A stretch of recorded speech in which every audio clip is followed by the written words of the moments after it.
¿Qué tal? Buenas noches, estimados amigos. Me da mucho gusto que nos acompañen el día de hoy, 8 de noviembre de 2022, en su programa La Medicina Nuclear y la Imagen Molecular, en su emisión número 89. Bueno, como se darán cuenta, pues hoy empezamos de una manera distinta, ya que pues al ser un programa en vivo, pues los gajes del oficio de este tipo de emisiones, Lupita nos va a alcanzar a la brevedad posible para unirse con nosotros a esta emisión que estamos haciendo con todo gusto el día de hoy. Y pues estamos muy contentos por la cortesía de Cartogreen, fabricación de cajas de cartón y personalizado con serigrafía, empresa socialmente responsable, quien el día de hoy amablemente pues nos está apoyando para poder llegar hasta todos ustedes en su programa, La Medicina Nuclear y la Imagen Molecular. Y miren, pues lo que les decía, ya está aquí Lupita, yo ya estoy aquí haciendo un poco de la labor de ella. Lupita, qué bueno que ya nos alcanzaste, pues estaba agradeciéndole a Cartogreen apenas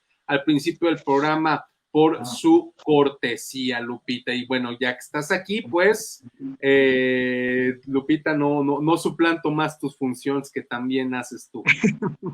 No, increíble, doctor. Usted siempre toma el micrófono de una manera increíble y muy profesional. Pues muy buenas noches. Bienvenidos a su programa La Medicina Nuclear y la Imagen Molecular en la emisión ya número 89.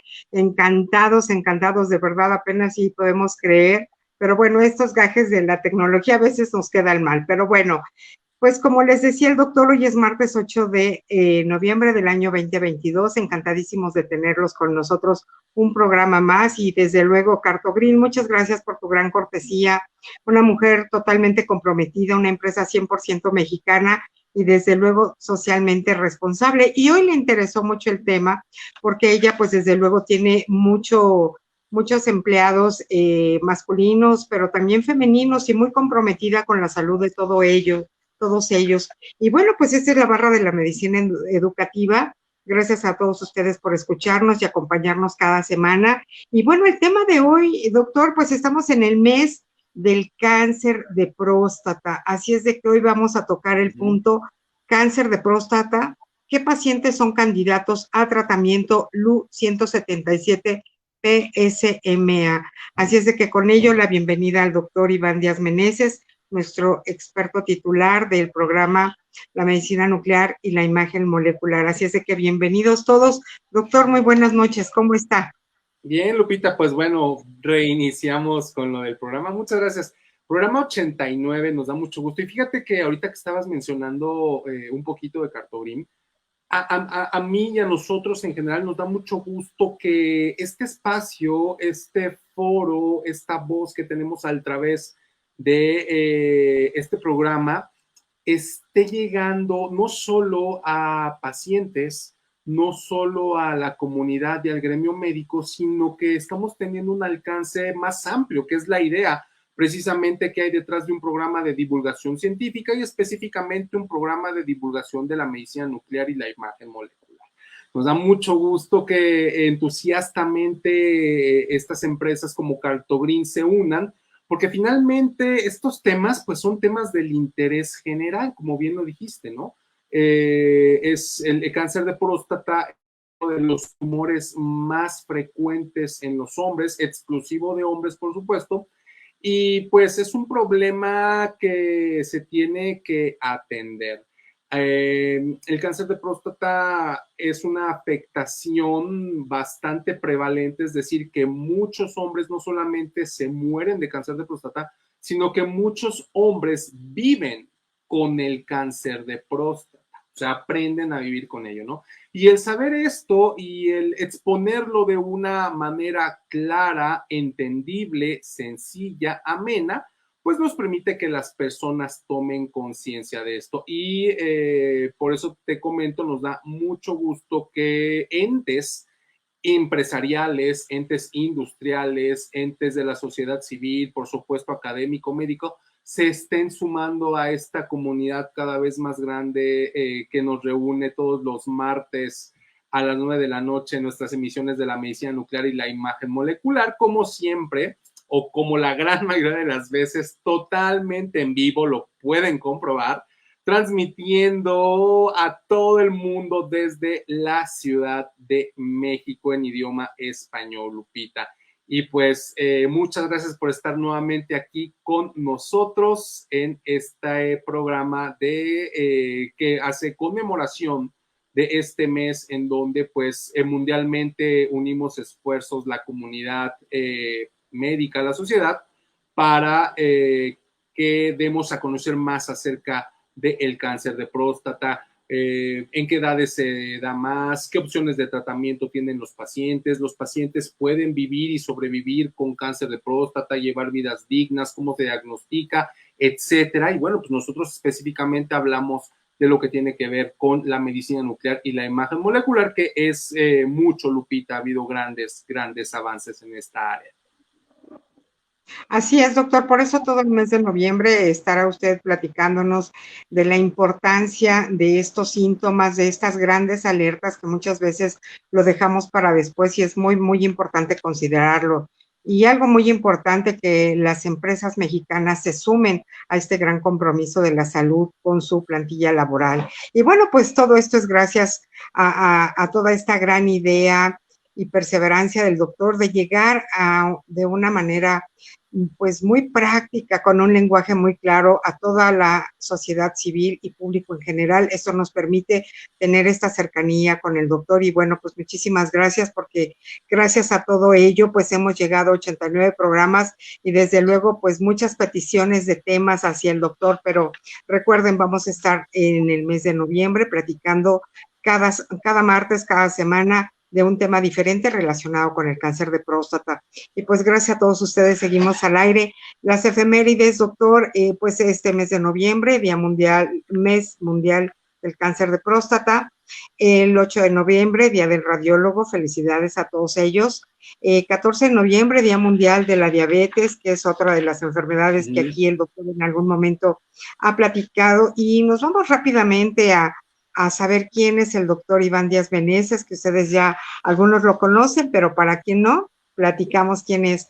Profesional de la medicina nuclear y la imagen molecular, formado en el Centro Médico Nacional Siglo XXI, el Instituto Nacional de Cancerología y el Instituto Nacional de Neurología, con posgrados de alta especialidad médica en neurociencias nucleares y oncología nuclear. Amplia experiencia por más de 12 años en la práctica clínica. Su desenvolvimiento lo llevó a los ámbitos privado y público, con presencia e influencia profesional en todo México y el extranjero. Profesor de curso de posgrado de neurociencias nucleares, formador de recursos humanos, médicos de alto nivel, y para el doctor es muy importante esta formación de las nuevas generaciones, este gran compromiso que él tiene con las nuevas generaciones. Es realmente pues de mucha admiración, porque dice el mañana nuestros médicos deben tener esa fortaleza y competir a estas grandes ligas, porque ustedes saben que la ciencia médica avanza diario. Y bueno, este brazo social tan importante del doctor, un gran rotario comprometido del Club Rotario Alameda. Así es de que muchísimas gracias por estar siempre con nosotros, doctor, muy pendiente de las necesidades, y nuevamente gracias, Cartobrín, por esta gran cortesía. Y pues el cáncer de próstata, ¿qué pacientes son candidatos al tratamiento LUZ 177 PSMA? Y bueno, aquí preparamos algo que vamos a ir leyendo con datos y un contexto editorial para saber de qué estamos hablando. El cáncer de próstata se origina cuando las células de la próstata comienzan a crecer fuera de control. La próstata es una glándula que solo tienen los hombres. Esta glándula produce parte del líquido que conforma el semen. Vamos a ir platicando un poquito más adelante de toda esta parte. Y bueno, pues gracias a nuestra casa Promosterio por todas las facilidades. Celia González, nuestra productora en cabina. Y bueno, hoy Enrique Contreras nos apoya en las redes sociales que aparecen ya en su pantalla. Y bueno, saludos a todo México, por supuesto, África, que el doctor es muy conocido por allá, Estados Unidos y Latinoamérica.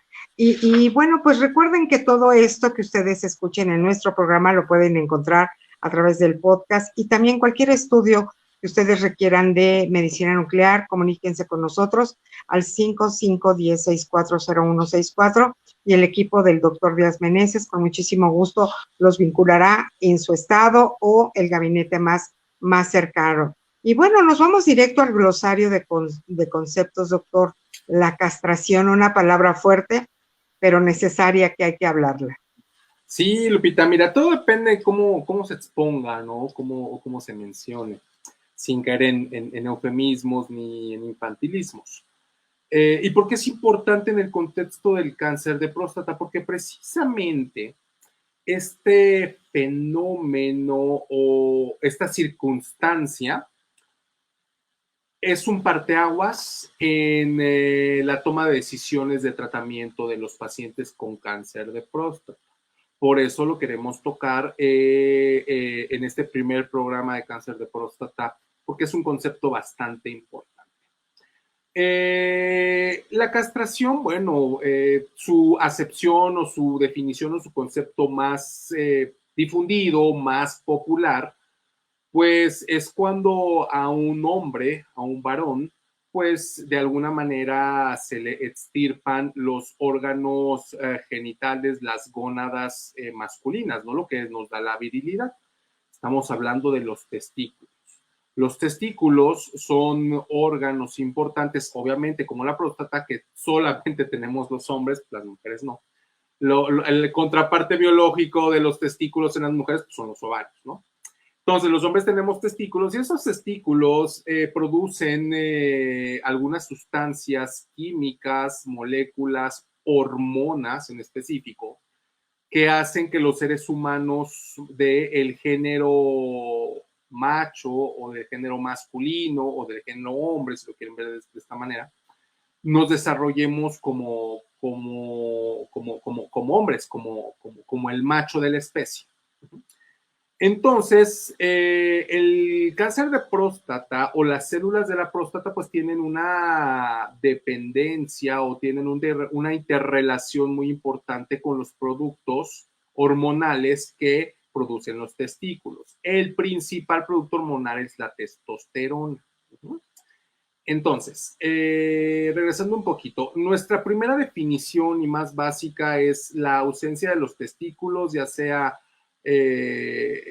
principalmente porque se quita mediante un método quirúrgico, es decir, se remueven los testículos del cuerpo de las personas. Entonces, al no tener una persona testículos, pues obviamente se dice que está castrada. Y esto implica no solamente el que ya no produzca espermatozoides, porque también los testículos tienen una función importante en la producción de espermatozoides, sino también en la producción de estas hormonas, testosterona principalmente, que dijimos que tienen un papel fundamental en la supervivencia, en la adaptación de las células prostáticas. Bueno, pues entendiendo esto de la producción de hormonas y que son procesos bioquímicos que suceden dentro del cuerpo, pues debemos de saber que para que nosotros provoquemos de una manera artificial, entre comillas, sin bisturí, sin extirpar ninguna parte del cuerpo de las personas, nosotros podemos producir una castración, es decir, que los testículos dejen de producir hormonas. Esa hormona llamada testosterona, que ya explicamos su importancia en la supervivencia y adaptación de las células de la próstata. Entonces, sin necesidad de que a los hombres se les retiren los testículos, hay una castración que se llama bioquímica o química. Esto quiere decir que mediante medicamentos se pueden bloquear todas estas vías bioquímicas internas que derivan en la síntesis de esta importante hormona que se llama testosterona. Entonces, para fines biológicos, para fines médicos, pues el resultado es el mismo, es muy similar a que si a ti de manera química se te bloquea la síntesis de una hormona, a que si te remueven los testículos, bueno, a que si se remueven los testículos y se deja de producir esta hormona. Eso es algo que nosotros llamaríamos una castración bioquímica con medicamentos. Cada vez, de hecho, se ha refinado muchísimo. Antes las castraciones bioquímicas eran un tanto burdas y se escapaban. El cuerpo encontraba la manera de escaparse al bloqueo y, bueno, sintetizar algo de testosterona. Con el tiempo y conforme se ha ido conociendo más de la bioquímica interna del cuerpo, se han encontrado diferentes vías metabólicas alternas y se han desarrollado medicamentos que van bloqueando la acción de la testosterona. Desde su producción en los testículos, su conversión en otros órganos extratesticulares e incluso su acción dentro de las células. Ya llegamos a nivel celular, Lupita, o sea, esta vía metabólica se conoció muy bien. Estamos hablando de la acción de la testosterona.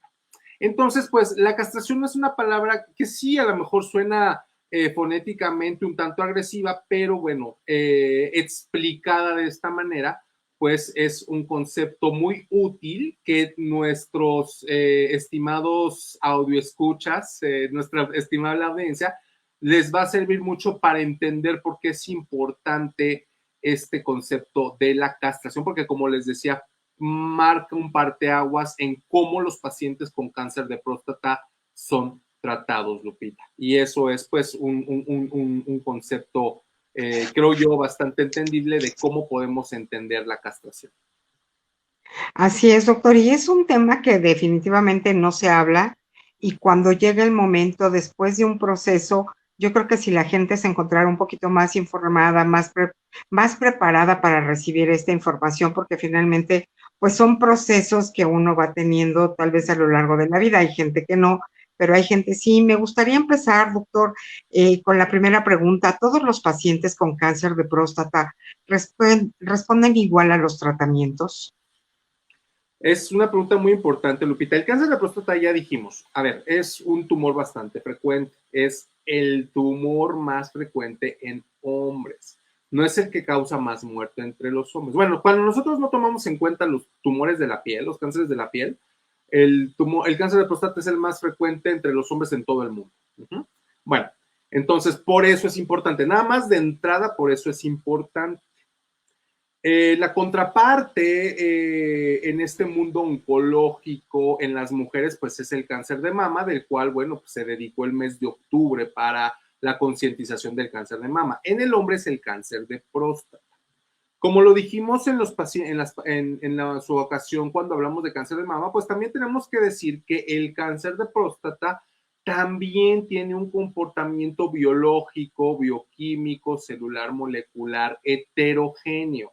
Es decir, no todos los cánceres de próstata son iguales en todos los hombres. Hay hombres que tienen cánceres de próstata más agresivos y hay otros hombres que tienen cánceres de próstata menos agresivos. Y se han hecho algunos análisis estadísticos, algunos nomogramas, algunas guías que nos permiten al momento de hacer el diagnóstico de cáncer de próstata, pues tratar de predecir qué pacientes son los que van a tener un tumor más agresivo, esos pacientes que es más fácil que opten a un tratamiento curativo o aquellos que es menos probable que vayan a tener un tratamiento curativo o que se vayan a curar del cáncer de próstata una vez diagnosticado. Todos estos análisis, todas estas evaluaciones son evaluaciones que se hacen de rutina. Siempre cuando hay un diagnóstico de cáncer de próstata, pues se trata de obtener un puntaje que se llama el score de Gleason. El score de Gleason, brevemente y de manera muy sucinta pero entendible, nos habla mediante una escala numérica que va del 6 al 10, qué tan agresivo es un cáncer de próstata. Es decir, que entre más alto sea su número, pues el cáncer de próstata se va a portar menos indolente, es decir, va a ser más agresivo. Y de entrada, ahí ya nosotros podemos ir viendo una cuestión pronóstica, una cuestión de supervivencia de los pacientes. Después, algo muy importante es ver qué tanto está extendido el cáncer de próstata al momento del diagnóstico.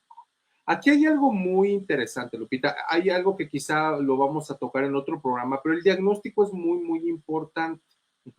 El diagnóstico es muy importante porque muchas veces, y digo, no estoy diciendo que no se revisen, muchas veces los hombres dejan de ponerle atención y estar vigilando cómo está este asunto de la próstata por una idea un tanto malentendida de que el diagnóstico de próstata pues necesariamente implica una invasión a la intimidad, al pudor de los hombres.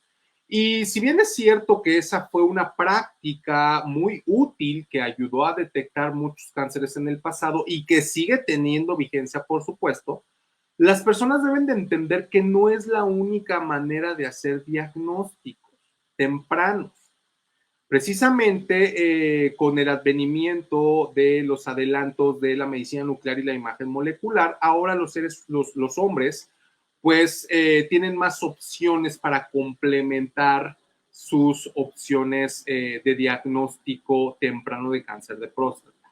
Otra cosa importante, otra cosa interesante es que estos tumores prostáticos que se suelen detectar mediante la exploración rectal digital, pues no suelen ser los tumores en estadios más tempranos, suelen ser tumores que ya están un poquito más avanzados. De tal manera que muchas veces por omitir el tener que hacer este tipo de exploraciones, los hombres ni siquiera se revisan los niveles de antígeno prostático específico, que también es otro parámetro importante a revisar. El antígeno prostático específico pues nos habla de alguna manera qué tanto volumen de células prostáticas hay en el cuerpo. Y a pesar de que es inespecífico, es decir, no necesariamente una elevación indica que hay un cáncer de próstata, una elevación sí implica que se tiene que investigar cuál es la causa. Entonces, puede haber pacientes que tienen elevación de antígeno prostático específico y que a la examinación física, pues no se encuentra una masa palpable debido al tamaño del tumor o a la localización del mismo. Otra cosa, lo que le tienen también bastante miedo o bastante temor es a los procedimientos diagnósticos invasivos como las biopsias. Y nuevamente es práctica clínica bien documentada, científica, correcta y adecuada. Pero cuando uno empieza a mirar en el panorama de los avances diagnósticos que hemos tenido, pues es más deseable entrar a una biopsia cuando se tiene mayor probabilidad de tener un resultado, pues, concreto, un resultado fiable, un resultado positivo en este caso, ¿no? Muchas veces un problema con las biopsias es que se biopsia al paciente y los resultados de la biopsia son inconcluyentes. Es decir, que dicen, bueno, sí, biopsiamos, sí, invadimos, pero ¿qué crees que no te puedo decir a pesar del contexto clínico si hay o no hay tumor?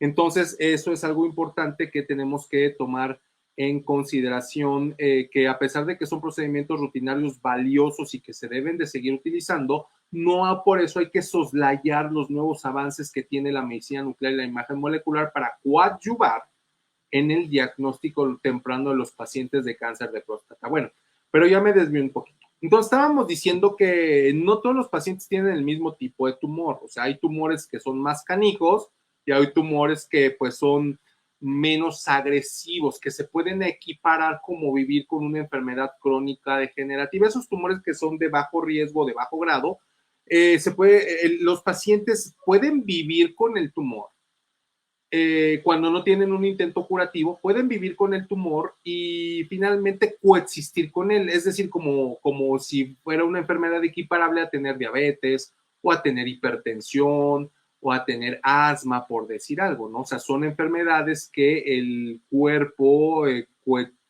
coexiste con ellas y al final, pues los pacientes, ya lo hemos dicho más de una vez, llevan vidas todavía largas, porque recordemos que más o menos el promedio del cáncer de próstata está como alrededor de los 60 años, a los 50 empieza a incrementar, pero pues todavía tienen tiempo de vivir vidas largas coexistiendo con el cáncer y al final, pues las personas pueden fallecer de otras cosas, ¿no? Entonces, este es el escenario más optimista. el escenario menos sombrío, ¿no? O sea, hay que entender aquí también otros conceptos importantes. Una cosa, oncológicamente hablando, cuando uno tiene una intención curativa, es decir, que los médicos, como detectaron el tumor en una etapa muy temprana, pueden ir y con la intención de curar del cáncer a los pacientes. Ya lo hemos dicho más de una vez, o sea, el cáncer es curable y esto es como que una frase que yo vengo escuchando desde que era niño. O sea, el cáncer es curable si se detecta a tiempo. ¿Y saben qué nos ayuda mucho a detectar a tiempo y de manera temprana el cáncer? No en todos los casos, pero sí en cada vez más número de diferentes tipos de tumores, pues la imagen médica, específicamente también la imagen molecular. Ya hemos hablado de lo bien que lo ha hecho la mastografía en el caso de la mama, ¿no? Ahora estamos nosotros avanzando también en el cáncer de próstata. Entonces, cuando un paciente ya no opta a curarse de cáncer, específicamente en cáncer de próstata, ¿qué es lo que queda? Bueno, pues queda el tratamiento de soporte, el tratamiento paliativo. Aquí hay que entender otra cosa importante. Paliativo no necesariamente implica sufrimiento y una muerte inminente, cruel y dolorosa. O sea, paliativo lo tenemos que entender como todos los esfuerzos que hacemos todos los especialistas médicos en oncología para que el paciente viva, sobreviva el mayor tiempo posible con una buena, razonable y aceptable calidad de vida. El problema es que a veces los pacientes entran a cuidados paliativos cuando ya realmente hay muy poco que hacer, cuando ya están muy graves. Por eso, precisamente por eso son las campañas de concientización de cáncer, para que la gente sepa que entre más temprano tú detectes una anomalía oncológica o de cáncer, tú tienes mayores probabilidades de sobrevivir, pero no solamente sobrevivir, de vivir dignamente y de vivir bien. Y eso es posible y sucede, Lupita, por supuesto. O sea, las estadísticas ahí están, ¿no? ¿Cómo es que los pacientes sobreviven? Bueno, entonces estábamos diciendo que cuando un paciente ya no opta a curación, bueno, pues se tiene que estar vigilando, se tiene que estar cuidando que pues sus niveles de antígeno, que es el marcador tumoral que los que nos indican de manera indirecta cuánta carga de células prostáticas malignas hay, que estos antígenos prostáticos estén en niveles normales. Como esto se relaciona más o menos directamente, nosotros los médicos en el seguimiento de los pacientes podemos darnos más o menos cuenta si el tumor está progresando, es decir, si se están desarrollando, si se están produciendo más células de cáncer que se están ubicando en diferentes partes del cuerpo. Por ejemplo, un paciente que tiene 10 de antígeno, estoy dando números arbitrarios, ¿eh? Un paciente que tiene 10 de antígeno prostático o de AP tiene menos carga tumoral que un paciente que tiene 100. Y lo mismo para un paciente que tiene 50. Entonces, este antígeno prostático específico es muy importante, pues porque nos permite a nosotros más o menos estimar y valorar si hay células tumorales o no. Idealmente, en un paciente que se cura de cáncer de próstata, Lupita, estos niveles son indetectables o muy bajitos. Entonces, por eso es importante que entiendan el concepto de antígeno. Bueno, entonces, regresando al punto, estamos en un contexto, en un tratamiento en donde el paciente sabe que no se va a curar, que el objetivo del tratamiento es un tratamiento que le va a ayudar a sobrevivir más tiempo al cáncer y a vivir una mejor vida. Entonces, y ya vamos a tocar lo de la castración. Bueno, los pacientes pues tienen diferentes tipos de tratamientos. El primer tratamiento, el tratamiento básico, pues es lo que se llama el bloqueo androgénico. Es a lo que les estaba diciendo hace ratito, ¿no? Cuando un paciente se diagnostica con cáncer de próstata, se le quita la próstata o se le irradia la próstata, pues se les tiene que dar un tratamiento de refuerzo. Eso es el bloqueo androgénico. Por eso les dije que la testosterona, que es un andrógeno, la testosterona tiene que ver en la capacidad de las células del cáncer de próstata y también en las células de próstata normales de sobrevivir, de replicarse, de multiplicarse y de crecer. Entonces, si nosotros sabemos que esta testosterona tiene este efecto, pues lo que se hace es bloquearla, inhibirla. Y para eso hay medicamentos que actúan a nivel de los testículos, que actúan a nivel de los órganos y tejidos periféricos. Y últimamente se han desarrollado medicamentos que ya también actúan a nivel de receptor de testosterona, en las diferentes células del cuerpo. Ajá. Y esto es a lo que nosotros llamamos un bloqueo androgénico total. Y se supone que en el mejor de los casos o en un caso exitoso, esto es suficiente para que el cáncer de próstata no regrese o no se manifieste. Nuevamente, ¿cuál es la medida que nosotros, la primera medida para ver si hay cáncer de próstata o no? El antígeno prostático. Pero no todos los pacientes pueden tener este tipo de respuesta al tratamiento, al bloqueo androgénico, a la castración bioquímica, si lo quieren hablar en estos términos. Hay algunos pacientes que a pesar de esto, Lupita, las células del cáncer de próstata logran encontrar la manera de sobrevivir.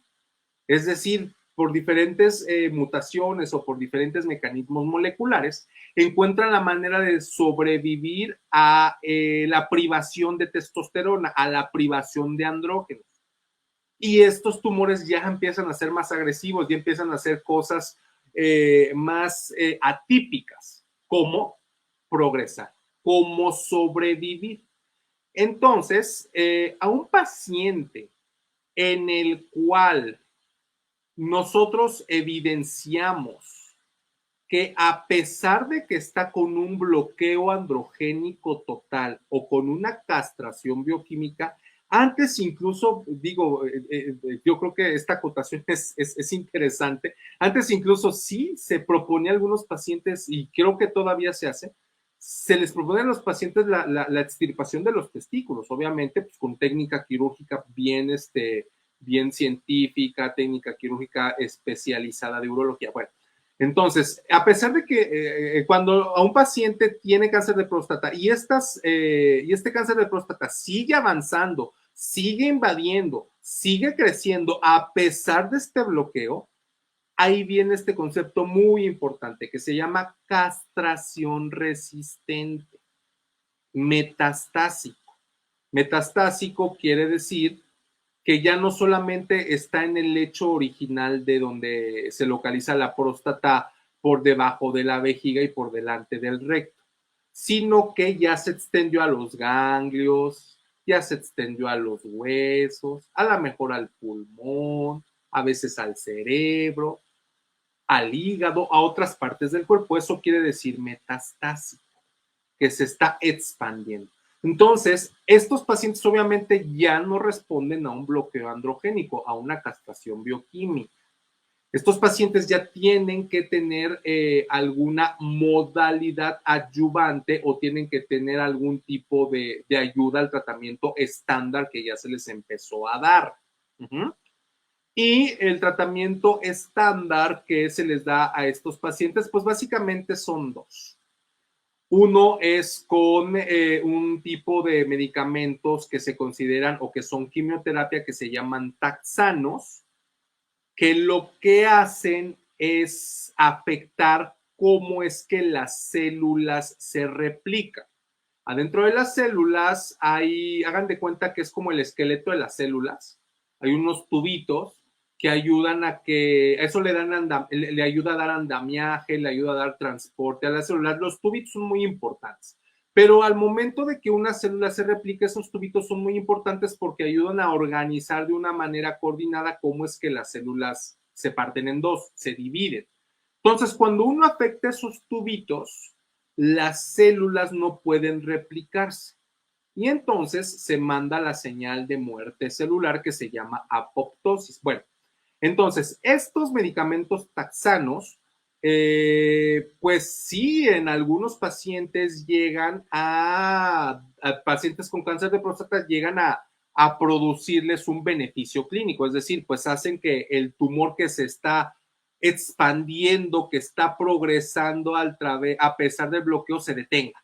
Aquí en estos pacientes el objetivo es detener, el primer objetivo es detener el avance del cáncer. Ese es el primer objetivo. Y si se puede, regresarlo. Pero por eso les decía, los pacientes deben de entender que ya no, la curación no es el objetivo principal. El objetivo principal es detener el avance, porque obviamente si no detenemos el avance, va a llegar un momento en que el cáncer va a ganar la batalla. Entonces, cuando un paciente se puede angustiar muchísimo, yo lo sé porque me lo platican los pacientes a los que les he dado estos tratamientos de medicina nuclear, de los que estamos hablando en el programa, que creo que ya ni tiempo nos va a dar de platicar de ellos. Estos pacientes, eso es una angustia que siempre tienen, de, oiga, doctor, pues es que sigue avanzando y no se detiene y hasta dónde voy a aguantar, ¿no? Entonces, esto es algo muy importante porque aparte de los tratamientos del bloqueo androgénico o que son hormonales y estos tratamientos de quimioterapia, hay algo bien importante. Cuando nosotros, bueno, ya dijimos que el paciente es un contexto no curativo y que es supervivencia, pero hablamos de algo muy importante, la dignidad y la calidad de vida. Y aquí tú tienes que sopesar muy bien, los efectos secundarios que pueden tener los diferentes tratamientos. La hormonoterapia es muy buena, ha salvado muchas vidas, pero tiene efectos secundarios. Los taxanos y otros tipos de quimioterapia son muy buenos, han salvado muchas vidas, pero tienen efectos secundarios. Y estos efectos secundarios, pues sí son algo que los pacientes resienten. Y es algo que se debe de tener, bueno, pues mucho cuidado, se tiene que tener un buen balance de que el tratamiento que se le esté dando al paciente realmente le esté dando un beneficio, porque pues no tiene ningún caso darle un tratamiento a un paciente que solamente le provoca molestias y efectos secundarios, pero no le da un beneficio clínico. Y este escenario era un escenario que teníamos todavía en la primera década del siglo XXI de este nuevo milenio, hasta que llegó la innovación de la medicina nuclear y la imagen molecular, Lupita, que es de lo que yo creo la otra parte del programa voy a estarles hablando, de este mismo programa. Así es, doctor. Fíjese que han llegado varias preguntas, todas, pues en su mayoría realizadas por las damas.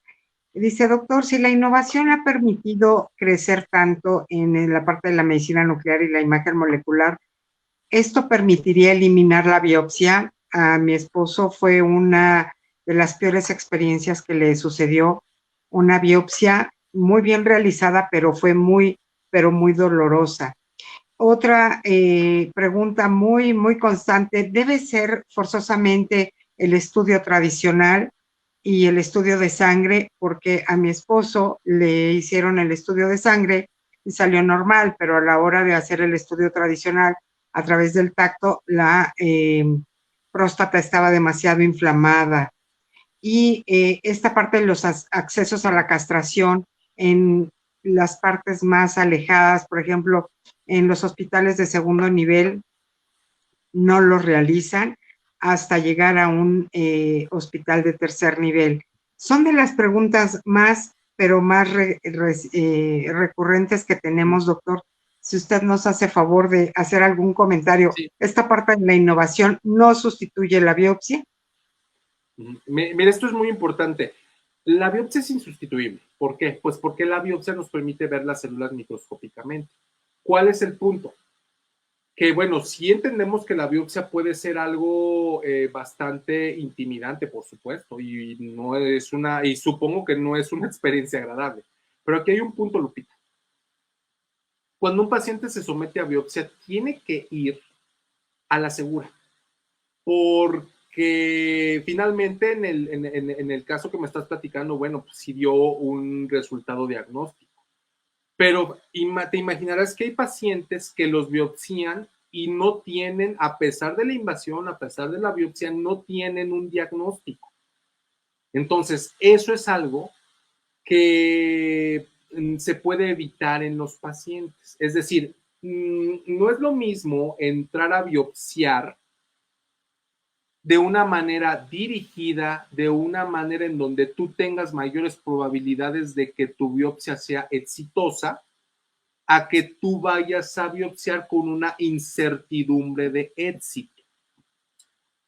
La parte diagnóstica de la medicina nuclear y la imagen molecular te suma, o más bien lo podemos ver desde otra perspectiva, te quita ese grado de incertidumbre de si tu biopsia te va a dar la información y los resultados que necesitas, porque tú estás dirigiendo el sitio de la biopsia mediante una evidencia molecular. Entonces, esto es muy, muy importante, ¿no? Otro punto que estaban mencionando y que yo también comenté. Aquí hay dos conceptos bien importantes, especificidad y sensibilidad. Ajá, hablando del caso de que el antígeno estaba normal y la palpación salió inflamada. El antígeno prostático es sensible, pero no es específico. Específico quiere decir que el cáncer de próstata no es la única causa de cáncer, de elevación del antígeno, perdón. O sea, el cáncer de próstata no es la única causa de elevación de antígeno. Y si lo vemos desde la exploración digital rectal por el ano de los caballeros, el tacto rectal no es específico, es decir, no porque tú toques una bola en la próstata quiere decir que necesariamente es cáncer. Hay otras causas que pueden hacer que tú toques, que tú palpes una bolita en la próstata y no necesariamente eso implica que es cáncer.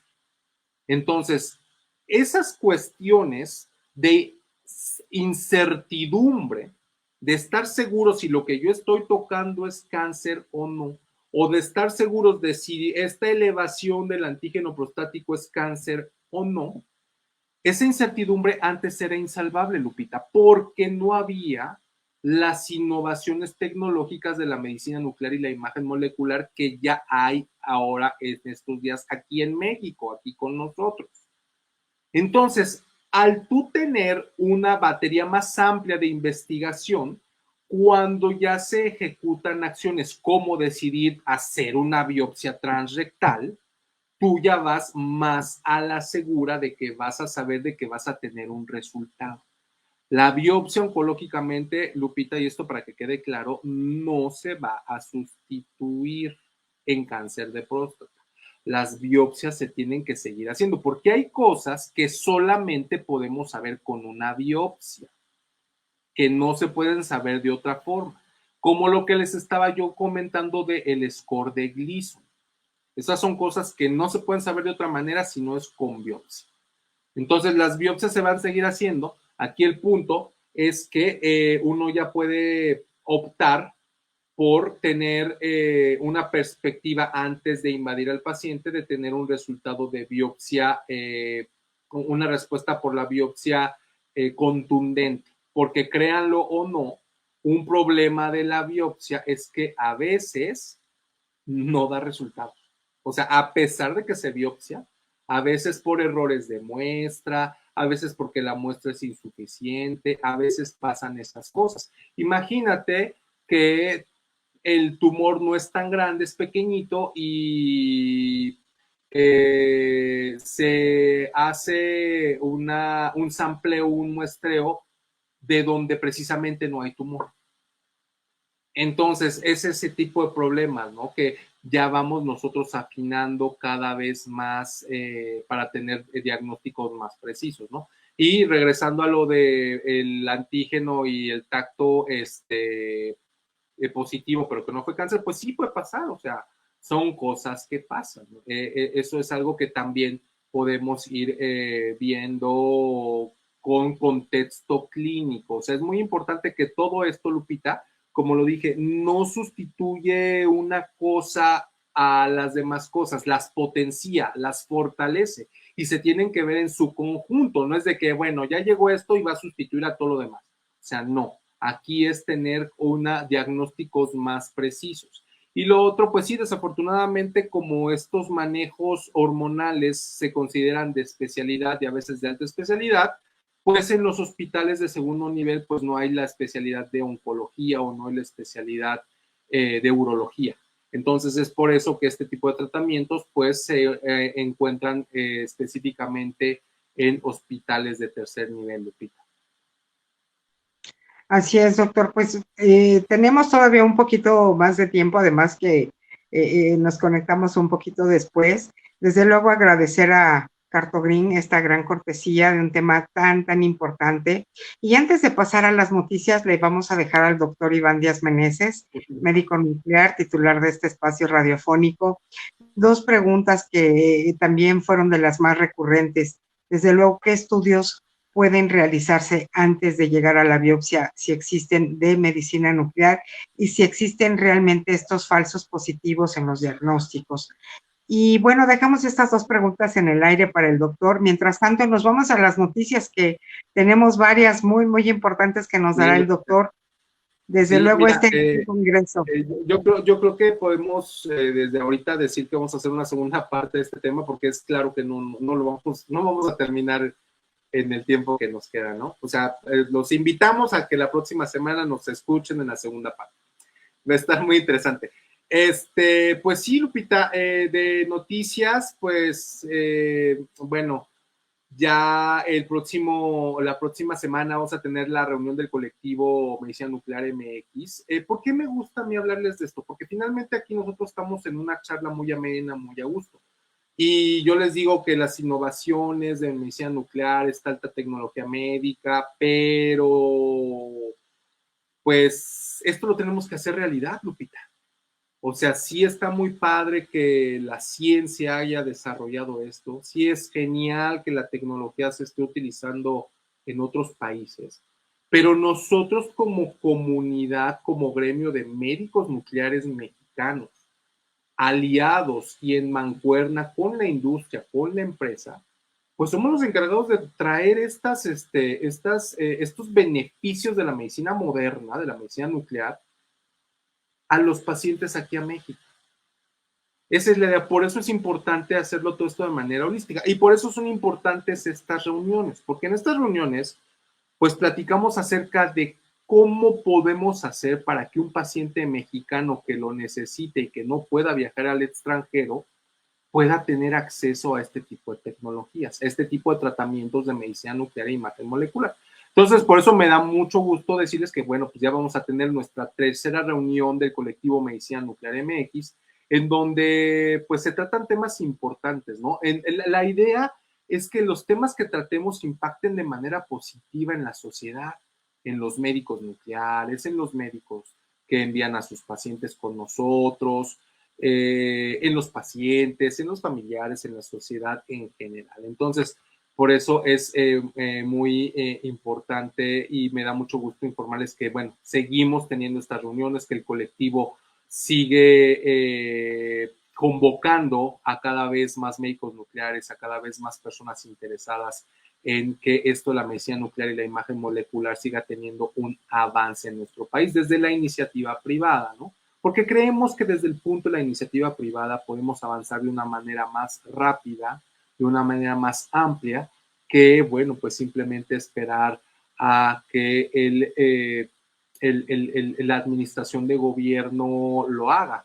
De hecho, pues ahí para nadie es un secreto que podríamos estar mejor en cuanto a lo relacionado a salud. Y la medicina nuclear es algo que se suele dejar hasta el último. Entonces nosotros queremos darle una prioridad, pero desde el punto de vista privado. Entonces por eso nos reunimos.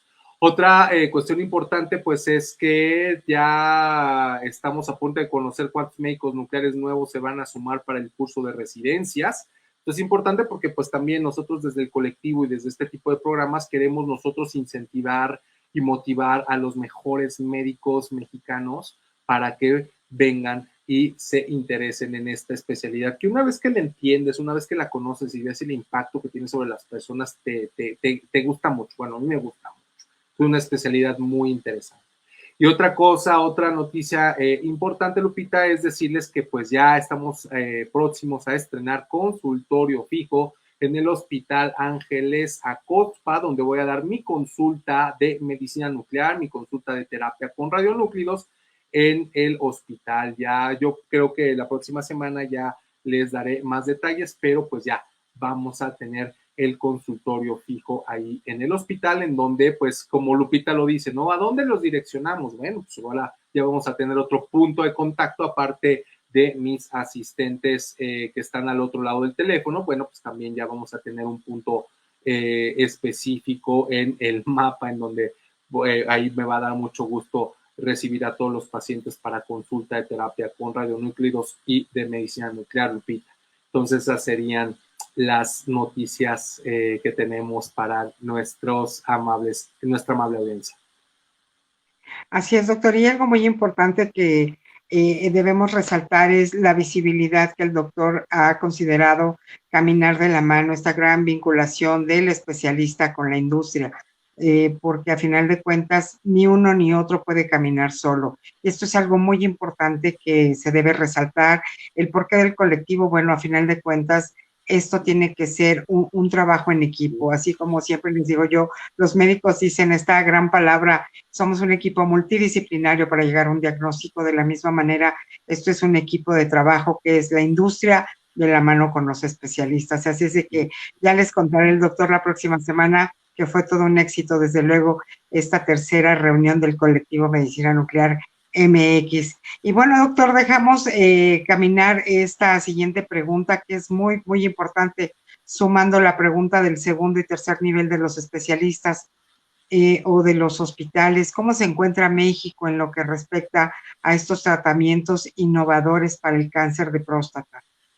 Pues evidentemente, Lupita, que estamos empezando, hay mucho por mejorar en cuanto a accesibilidad, en cuanto a cobertura, en cuanto a disponibilidad, en cuanto al costo que tienen estos tratamientos, porque pues todos vienen del extranjero.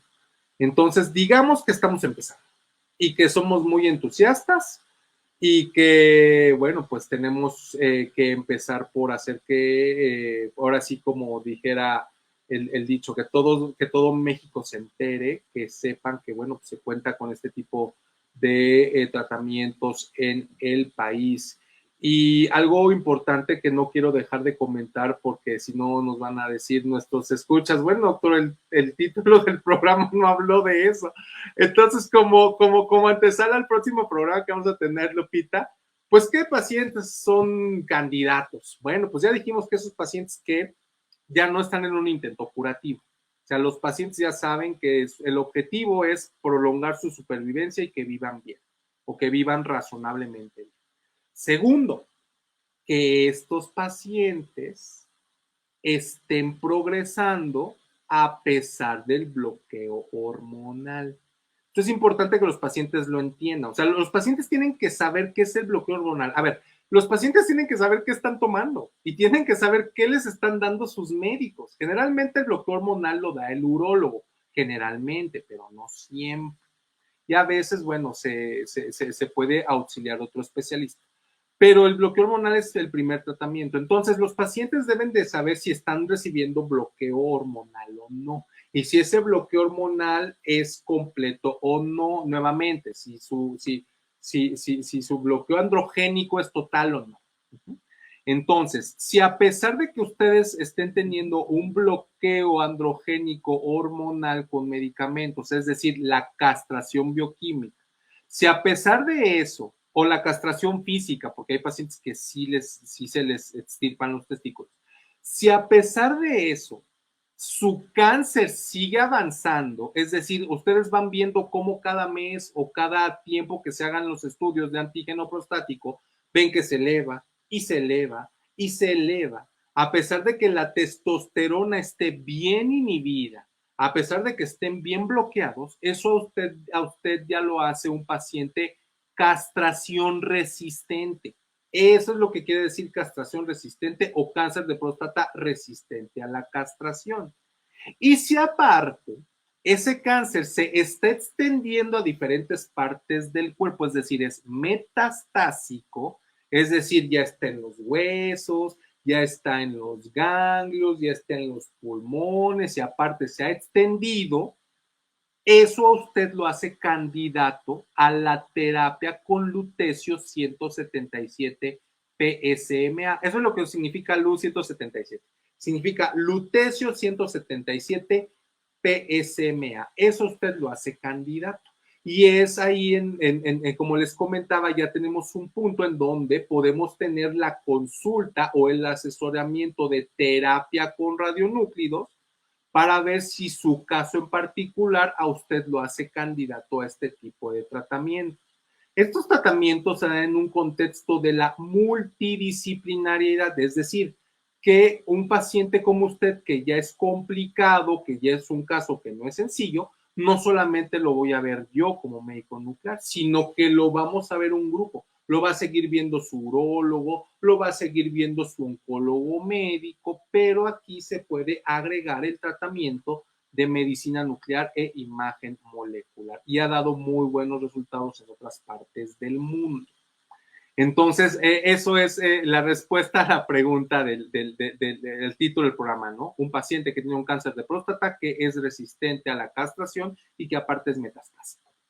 Entonces, vamos a tener un segundo programa hablando ahora sí un poquito más de pues, la innovación, cómo se hace, qué estudios previos, lo que nos estaban preguntando, ¿no? De qué otros estudios se pueden hacer para llegar a un diagnóstico. Generalmente el cáncer de próstata, bueno, eso lo podemos contestar ahorita.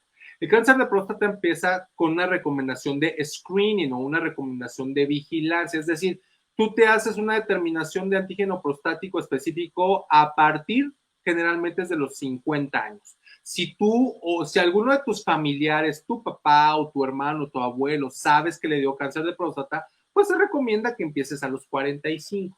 Pero si no, bueno, pues puedes empezar a los 50, ¿no? Un poquito antes. Entonces, lo que tú tienes que hacer, pues básicamente es tomarte tus determinaciones de antígeno prostático específico y ver que esos niveles estén en rangos normales. Ante cualquier elevación del antígeno prostático específico o por otro lado, ante la presencia de síntomas urinarios, como por ejemplo obstrucción urinaria, como por ejemplo sangre en la orina, como por ejemplo sensación de que uno no vació bien la orina o problemas con el chorro de la orina, con el chorro si es fuerte o si es muy delgadito, si hay goteo urinario, todos esos síntomas urinarios merecen una evaluación porque puede ser cáncer de próstata. O sea, uno va a ir al urólogo, no al médico nuclear, uno va a ir al urólogo para que descarte que sea cáncer de próstata. Esos síntomas, la elevación de antígeno o los síntomas, o el conjunto de los dos, elevación de antígeno o síntomas. Entonces el médico urólogo, bueno, no le va a ofrecer directamente hacerle primero un tacto rectal, obviamente, no tengan temor por eso. O sea, no es de que, ay, doctor, tengo estos síntomas y luego les hacen el examen, no. O sea, primero les piden otro análisis complementarios más amplios, se les checa sus factores de riesgo y entonces se empieza a revisar el abordaje diagnóstico. Entonces, cuando así lo amerita, pues a veces dependiendo de, bueno, y esto lo estamos hablando en síntomas tempranos. Ajá.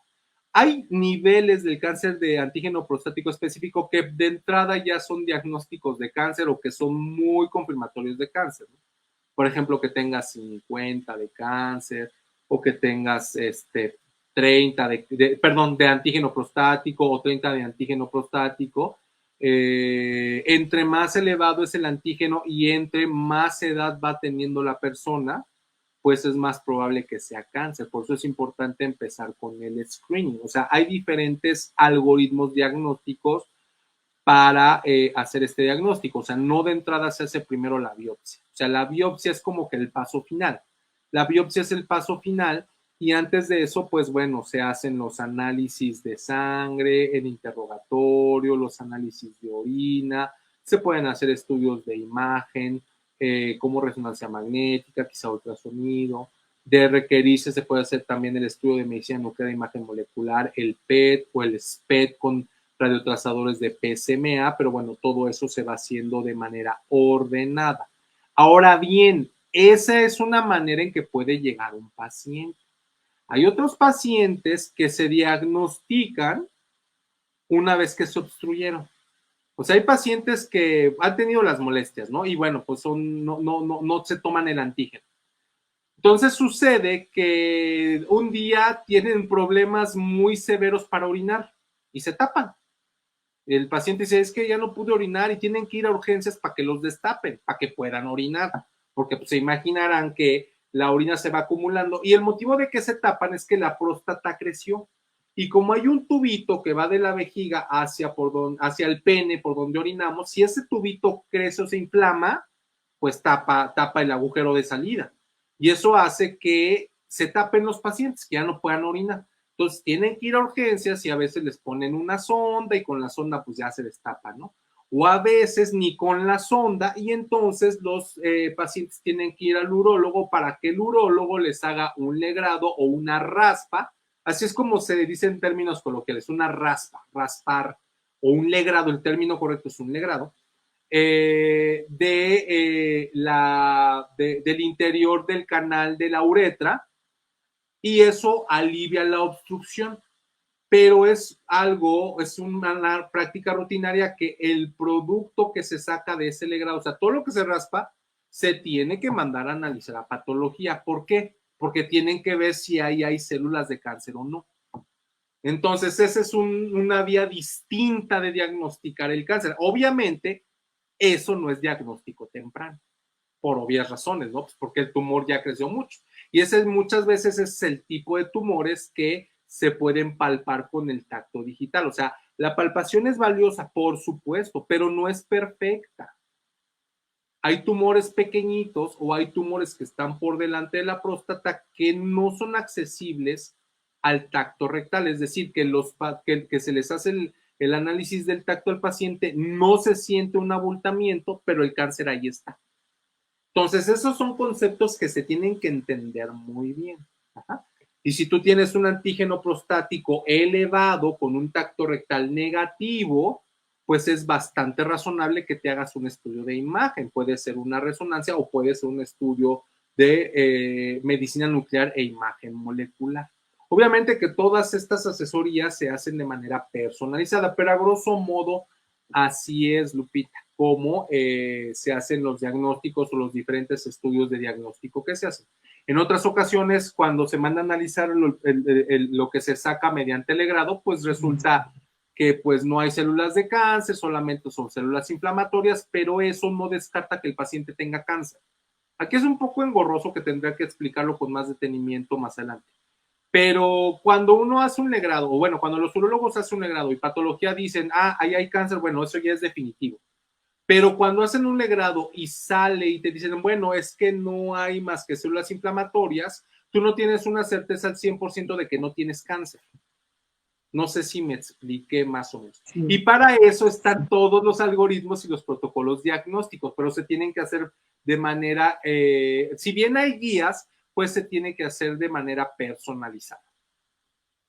Así es, doctor. Pues ha sido un programa muy productivo. La verdad es que yo le resumo dentro de todo lo que nos han escrito parejas de los caballeros, pero uno de ellos dice, de verdad, creo que el doctor le atinó claramente en lo que los caballeros sentimos.